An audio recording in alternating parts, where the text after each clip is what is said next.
Time for a Locked On crossover as we get you set, Josh Elmer, Mike Luke, for the Alamo Bowl between Oklahoma and Arizona right here on the Locked On Podcast Network. You are Locked On Sooners, your daily podcast on the Oklahoma Sooners, part of the Locked On Podcast Network, your team every day.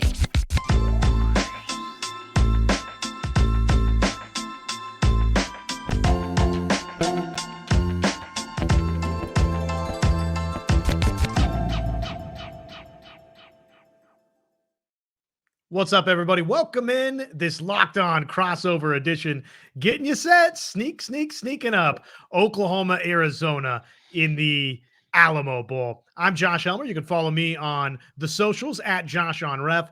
Partner here today is Mr. Mike Luke. You can follow him on X, formerly known as Twitter, at Iron Mike Luke. Mike, man, tell me, what was the initial reaction from the Arizona fan base when this matchup rolled up for the Wildcats? Honestly, I think everybody was ecstatic because it's been a big year for Arizona, obviously. And I think the big thing is they wanted to play blue blood. You wanted to play a team that, now granted, I know it's not a quote unquote vintage Oklahoma team, but it's still a very good Oklahoma team. And it's something that I think a lot of people wanted to do. A lot of people wanted to be able to play a game like this and just kind of see how the talent looks on the field, how everybody plays. And, just again, Oklahoma is one of those programs that brings a lot of cachet wherever they go. So it's definitely going to be cool to be on the same field. I think a lot of people are excited about it. From the Oklahoma end of the equation, some Sooner fans, I think, were obviously disappointed they didn't get into the New Year's Six portion of it. Right. And, would have liked a matchup maybe against, say, a Penn State or insert respective blue blood here. I've been sort of singing the praises of the excitement of this matchup. I don't know that every Oklahoma fan necessarily agrees with me, though. The Jackson Arnold angle, which we can get to in just a moment, has maybe spruced it up for some Sooner fans. I don't know that I had totally everybody on board with the idea of, hey, come on, this is Oklahoma, it's Arizona. They don't see each other very much. The uniqueness of it. You've got obviously OU's leaving the Big 12. You got Arizona's jumping in. So that angle to it, I think, is kind of intriguing. And then what you touched on right there, Mike, which is this is a couple of teams, though OU fans would stick their nose up a little bit at this, understandably so for Sooner fans. Yeah. There's some similarities this year between the two in the sense that last year didn't go great. And here now this season, some breakthroughs for relatively new coaches in Brent Venables and in obviously Jedd Fisch. So what's been the secret sauce this year to the turnaround for Arizona? Well, for the first time ever, Arizona has a lot of NFL talent. He brought in a class. It's probably going to be the best class in school history in 2022, where, you look up and down the board, whether it's T-Mac, wide receiver, whether it's Noah Fifita, Jonah Coleman, Jonas Savigny on the line, the two DBs who we'll talk about are going to be matching up with Nick Anderson and Drake Stoops. It's just a Jacob Manu first team all conference. It was a recruiting class that probably is going to have 12 NFL players on it, and three guys that are basically first round locks, which we don't see here in Tucson. Like I said, this is in Oklahoma. We're not used to having, players like that. And so Jedd Fisch hit the ball out of the park with it. And he's also done a really good job of being able to find players in the transfer portal, your Jacob Cowings of the world. And the talent overhaul has just been immense. You got to remember 2 years ago, Arizona was coming off a 20-game losing streak, which is pretty hard to do in college football. And to be where they are now, it was really, it's been a very, very impressive job at Jedd Fisch and company. No doubt. I think that take your pick for who maybe would have your vote for National Coach of the Year. And I think Jedd Fisch has to be in the mix of that conversation for anybody out there. So the turnaround that he's orchestrated is obviously dynamic. Not to turn this entirely into a realignment conversation, because obviously we've got a bowl game at hand to discuss. Right. But what has been the general reaction from the Arizona fan base? You're covering this all the time, not just with Locked On Wildcats, but across a number of different media entities that you're a part of. What was the reaction when the Pac-12 had started to really sort of heat up? Okay, this thing might actually fall apart. And then the fan base, and what has their reaction been to the way this has played out and joining the Big 12? Honestly, Josh, people are ecstatic. Arizona's a basketball school, first and foremost. It's awesome that we're sitting here talking about football, but, Arizona, I mean, ranked 4th in the nation, was ranked one last week. And the Big 12 is the best basketball conference in the country.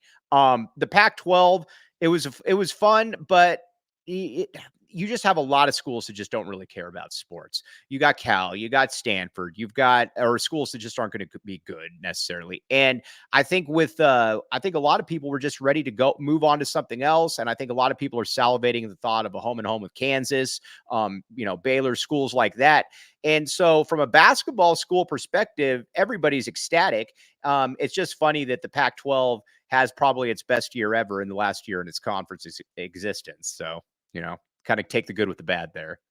There is definitely a layer of irony to that. no doubt that I mean, it was a great league. It was a very, very good league this year in particular. In other years, it just felt like the Pac-12 was snake bitten by its best teams losing a second game when others didn't. Right. On different seasons. So shifting back to football, the basketball is going to be fun to watch. Arizona and Kansas and even the K-States of the world at times and Baylor's and on and on and on. But shifting back to football as the Wildcats transition in, what is the thought? Because this clearly has been a resurgent season. I mean, you mentioned not too far removed from 20 straight losses, and yet here you are in the Alamo Bowl versus Oklahoma. You're jumping into the Big 12. What is the sense of what the future could look like in the Big 12 for football? I think there's a good chance that Arizona, I think a lot of people are thinking that Arizona could win the conference next year, because you got to remember Arizona's returning 18 to 22 starters on offense.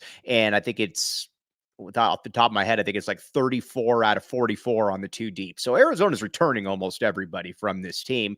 And you look at it, the big dogs are leaving. Obviously Oklahoma, obviously Texas. You still got to look at, obviously your K-States of the world. Mike Gundy's always going to be solid there. And obviously Utah coming in is going to have something to say about it. But I think a lot of people think that Arizona could compete for that Big 12 title next year. And I'm definitely one of those people. I'm not going to say they're the favorite or anything, but I think Arizona's got a very legitimate chance of winning that conference in its first year. Well, who else would you even look at that coming back you feel is defined as one of the best teams in the Big 12? Kansas State, you got an exciting quarterback in Avery Johnson, and obviously Daniels with Kansas. But beyond that, I mean, it does feel like it's wide open. Like I said, Utah is going to have something to say about it because they're always solid. They get Cam Rising back. I don't think that Dion, no matter what he does, is going to be able to make that jump to be able to win a conference championship. But it feels like it's kind of a wide open league in that sense. And I think that fans are going into that saying, we got a franchise quarterback, we got a couple first-round picks on offense, and let's rock and roll and see what we can do. Yeah, Utah obviously the musical chairs didn't think about them for a moment. They'll obviously be a big time factor in it. This Alamo Bowl.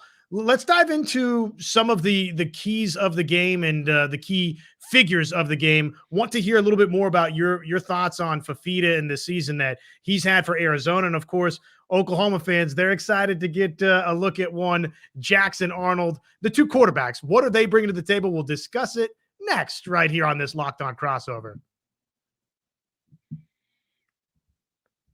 Today's episode of this Locked On Crossover, it's brought to us by eBay Motors. eBay Motors, passion, drive, and patience. It's what brings home the winning trophy, and that's what keeps your ride or die alive. Again, eBay Motors, they've got everything you need to maintain your vehicle, level it up to peak performance from superchargers, roof racks, exhaust kits, LED headlights, and more. Whether you're into speed, power, style, it doesn't matter. eBay Motors, they've got your flavor covered with over 122 million parts for your number one ride or die. You'll always find exactly what you're looking for. And with eBay Guaranteed Fit, your part is guaranteed to fit your ride every time or your money back. That's security, all important, because with eBay Motors, you're burning rubber and not cash. So keep your ride or die alive at ebaymotors.com. Eligible items only. Exclusions apply. eBay Guaranteed Fit only available to U.S. customers. The quarterbacking in this game, I think, is going to be fun. It has the makings to me, Mike, of a game where there's going to be some points. put up. Oklahoma's defense coming into this thing, though really Sooner fans would tell you, and we would tell you on Locked On Sooners, that there were legitimate signs of growth defensively for OU. I think back to the goal line stand versus Texas in a signature win for Oklahoma. Obviously, any win over Texas is going to be a signature win for OU, but in this particular instance, where obviously now they wind up a college football playoff team in Texas, and you held them with a goal line stand in that game, and it was one of the key series of plays that led to Oklahoma winning. That was a sign that Brent Venables is starting to get his fingerprints across this Sooner defense. Now, having said that, final month and a half of the season, there's maybe some signs out there that Oklahoma defensively wasn't necessarily what it was to begin the season or where it wants to be. They've gotten a nice little injection of life with the Danny Stutzman decision to return and the Billy Bowman decision to return. So those two stars will be available for Oklahoma. And having said that, I just think Fifita, I think Jackson Arnold, we'll see. Obviously, his first start will be challenging, but it has the makings, I think, Mike, of a game with these two quarterbacks taking center stage and there really being some points scored. Yeah, I agree. And I agree with the decision to basically move on from Dillon Gabriel. Again, good quarterback. Not saying he's not, but I think Jackson Arnold's he's obviously the future. I think he's got a higher upside. I think that he's somebody that you want to go into the SEC with next year, and he's got a game under his belt. I'm a big fan of him. I saw him a couple times in high school. He's the goods. I mean, especially too, and when you're throwing to somebody like a Nick Anderson, who's also a future NFL player at some point, that's good. But with Noah Fifita, it's interesting because I think what drove Arizona fans crazy about Jedd Fisch this year, and probably the only thing, was that he tried to keep Jayden de Laura in there when Jayden de Laura was stinking up the joint. Noah Fifita came in, and he's been a godsend. It's interesting because he's about 5'8", not 5'10". He's not close to 5'10". But he's just got a synergy. He's got an ability to be able to navigate the pocket, move around, and the wide receiver, Arizona's leading wide receiver, Teteroa McMillan, was a 5-star kid out of Servite. They went to high school together. They have a unique connection. And outside of Marvin Harrison Jr., I think McMillan's about as good a wide receiver as there is in the country. I mean, he's an absolute star. He'll be a first-round pick. You got Jacob Cowing as well, caught for 11 touchdowns. It's a loaded offense, and I just needed somebody to be able to orchestrate it, and Noah Fifita is certainly that dude. Well, he's clearly gotten the engine rolling here. Yeah. The back half, especially of this season. And really, it's a year, I probably didn't do this justice, Mike, of it could have been better. I mean, close losses, all three of them for Arizona. So as great as this year has been, and maybe you would describe it still as pretty magical, given where the Wildcats have been, over the toss however many years you want my direction. Right. But it was this close to being all the more magical and historic. Yeah, you wonder if Noah Fifita had started all season, what exactly would have transpired, because they wouldn't have lost to Mississippi State. Arizona lost in overtime in that game with de Laura had 5 turnovers in that. And then Fifita gets his first start against Washington. They lose by a touchdown. Then the next game, go into triple overtime against SC, where he outplayed Caleb Williams, somebody you guys are familiar with. But then from then on out, I mean, they've been rolling. I mean, in some of these games, whether it was, UCLA or Washington State, they've been absolutely destroying teams. And again, it doesn't feel fluky. It feels like, it's not smoke and mirrors, like you're having to gadget plays into stuff. It feels like it's like this team is legitimately really, really good. And there's a lot of matchups that are going to be very interesting in this game.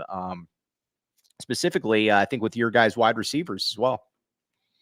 Yeah, it'll be fascinating from an Oklahoma standpoint. I think probably you're aware of this, Mike, but from the OU perspective, what you touched on with Dillon Gabriel, and he spoke about it recently and said, basically to paraphrase here, that it was best for all parties. Yeah, I agree with that. It would have been selfish of him to start this game. He had every right, if he wanted to, really push for it. And I think Brent Venables would have let him start and play the game, or at least a portion of it, if Dillon Gabriel really, really wanted to die on that hill. But I think he understood, and probably some name, image, likeness, and some Oregon power brokers that be might have said, yeah, we don't want you playing in the bowl game either. But it really is a situation to where I think Dillon Gabriel is honest when he says, and authentic when he says, it would have been selfish for me to play this game. So for OU fans, basically this bowl game boils down to one thing. What does the 5-star quarterback Jackson Arnold look like? So take us behind the scenes here a little bit to the Arizona defense. What type of challenge is Arnold up against? All right, well, it's going to be really interesting. The DBs are going to be fascinating for me because Arizona's got 2 NFL corners. They're not draft eligible, but they'll leave early next year, and they're both 6'3". Takario Davis and Ephesians Prysock. Takario Davis, I think, was 3rd in the nation in pass deflections. Ephesians Prysock didn't have that, but teams generally stayed away from him. They're both monsters. They're both probably going to be top 3 round picks. I've seen a couple of them show up in the first round in the 2025 mocks. Take that for what it's worth.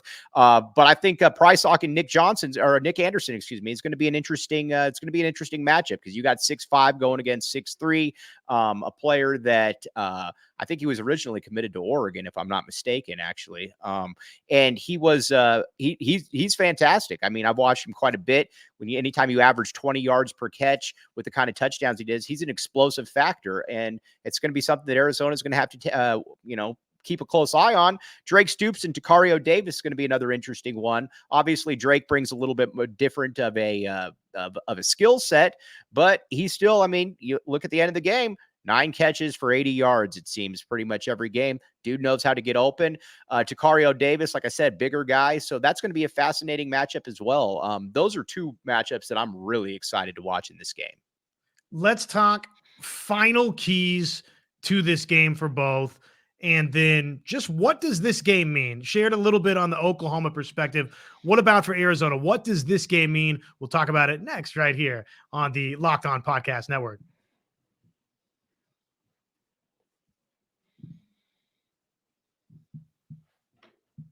Josh Elmer alongside Mike Luke. You can follow us on the socials. I'm at Josh on Ref. He is at Iron Mike. Luke, the keys to this game. How does Arizona win this thing? Well, Arizona's going to have to score. Oklahoma's going to score. I think, listen, Jackson Arnold he might struggle a little bit early on, but I think he's going to be just fine. Like I said, I'm a big fan of the move with Dillon Gabriel. Again, he's very, very good. This dude's a different level talent. I mean, you guys have, seen him up close. He's a different level talent. So I think the right move was made there. But I think with Arizona, they're going to have to score. And because Oklahoma's going to put points on the board. Again, Arizona's defense has been much better this year.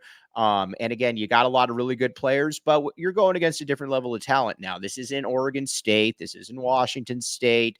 This is far more on the, at least from a talent perspective, the USC Washington plane than a lot of the schools that Arizona has played this year and feasted on. So Arizona's going to have to score.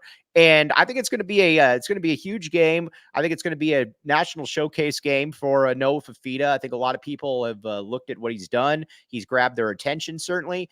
And I think that they're going to be ready for it.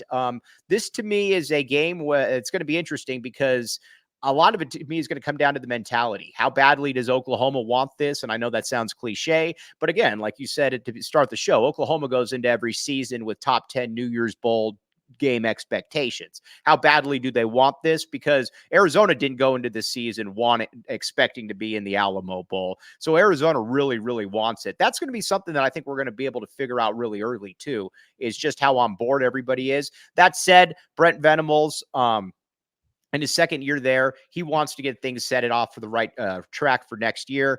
I think that Oklahoma is going to bring it. But I am going to be curious to see that because, like I said, there is a little bit when you're dealing with 4- and 5-star recruits. You're at a school like Oklahoma. Sometimes you expect a little bit more than the Alamo Bowl. So I'll be curious to see about that. I think that's a fair question, Mike. I do, and really, almost any bowl game. A lot of times, that's I've got a friend that on the radio side. His name's Teddy Lehman. Played at football at OU. Oh yeah, I remember him. Yeah, and he, this way, did he play there with Gerald McCoy? He would have been a little bit before Gerald McCoy. Okay, so he would have been early 2000s. But At any rate, this way I'm not outright stealing his phrasing. The give a rip meter is a real thing in sure. bowl games. And I do think, obviously going into this thing, it's easy to make an argument where maybe that would be on Arizona's side. Now, the Jackson Arnold component to it, does that swing that thing back the other direction a little bit for Oklahoma? Because obviously Jackson Arnold, at least individually, he's not wanting to go out there and stink up the joint. He wants to go out and show, okay, I'm the 5-star quarterback of the future. This is the man that you are attaching your immediate SEC fortunes to. So there's some motivation there, but I don't disagree with you. I mean, look, this is not the college football playoff. And yet for Arizona, this is a chance against the blue blood to make a statement before you jump off to the Big 12. And oh, by the way, from our friends at FanDuel Sportsbook, last time I checked, Arizona's favored by a couple of points in this game. What do you make of that? I think a lot of that too is, players sitting out. I mean, I know that you're not going to have a full roster in this game, so I think that's a little bit of an issue. But Arizona's good, man. I mean, it's like I said, it's you look at how they won games, and the one thing that I think that you can really have a struggle with is with Arizona is if you have a team that can get after the passer. And, this isn't a vintage Oklahoma D line in that regard, in that, hence we're mentioning, Gerald McCoy earlier, but it's not the team that's going to be able to get you, that got you 32, 33 sacks, got you 2-3 sacks a game. Conversely, and take it for what it's worth, Arizona had, I think, 28 or 29 sacks this year. So, they're pretty good up front. I think that it's going to be interesting to see what Oklahoma does, because if you let Fifita just kind of wander around back in the pocket, move up and down, he's going to pick you apart. Now, again, it's kind of the old Drew Brees thing where you want to get, when you're dealing with a smaller quarterback, you want to be able to rush him up the middle. And there could be some vulnerabilities there because Jordan Morgan, Arizona's offensive tackle, who's a projected first rounder by Kuiper, he's sitting out this game. So you're going to be moving around some players, new left tackle, new right tackle, different, but the guards are going to be the same. It's going to be interesting to see what exactly happens there, because the Arizona is missing a big piece there. But that's how I would try to get to Arizona is, I would, again, you're playing with fire because you're dealing with really good wide receivers. But if you let Fifita stay back there for 3 or 4 seconds, he's going to eat you alive. This is sort of a philosophical question, I suppose, but OU's dealing with some of that too, right? For different reasons across the board. Guyton, okay, you're going to the National Football League.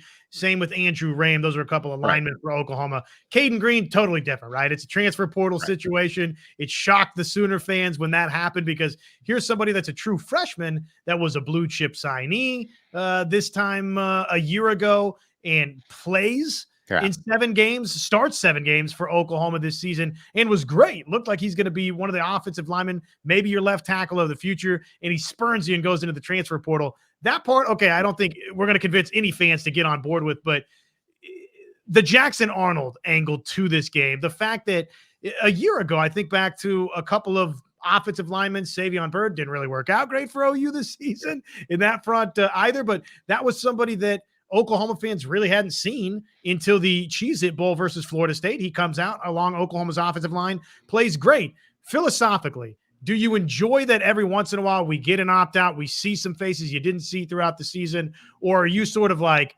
panicked in some way about where college football is at with bowl games? See, I think it's a great question. I kind of go back and forth on it. I guess if a guy is sitting out because he's going off to the NFL, then, good on him. I mean, we've seen players get hurt in bowl games, so I have no problem with that. It's also kind of exciting, though. There's a little bit of a factor of the unknown. Like with you guys, I would be stoked going into this game just to see what Jackson can do out there. I mean, again, he's, it's going to be his first start and whatnot. But again, this was the top-rated quarterback in the entire state of Texas that you guys pulled out of there. He's got a big arm. He commands a huddle. I would be ecstatic, and quite frankly, because again, it's a precursor to the future, because you're about to jump into a different league and you're going against a good team. Again, it's not like you're going against Alabama or Georgia or something, but you're going against a good team that's going to give you I think a good barometer of what he needs to work on going into the off season, because again, he's got all the talent in the world. I would be ecstatic to see it if I was you. Final thoughts and keys for you on this one before we wish everybody a Merry Christmas. Final thoughts basically is that I think a big part of it, like I said, is how badly does Oklahoma want it? And Arizona, they've got to be able to put up points. I think with Arizona, you got to be able to put up 35, 38, 40 points. I expect this to be a high scoring game. I think in college football, when you have two really, really good offenses, with the way that the game is moved, it's difficult for a defense to be able to stop teams, especially too when you're going against talent like this.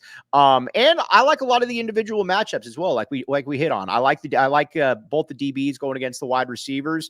And I think it's going to be a fascinating game. Honestly, like I said, as an Arizona fan, I'm stoked that we get to play Oklahoma.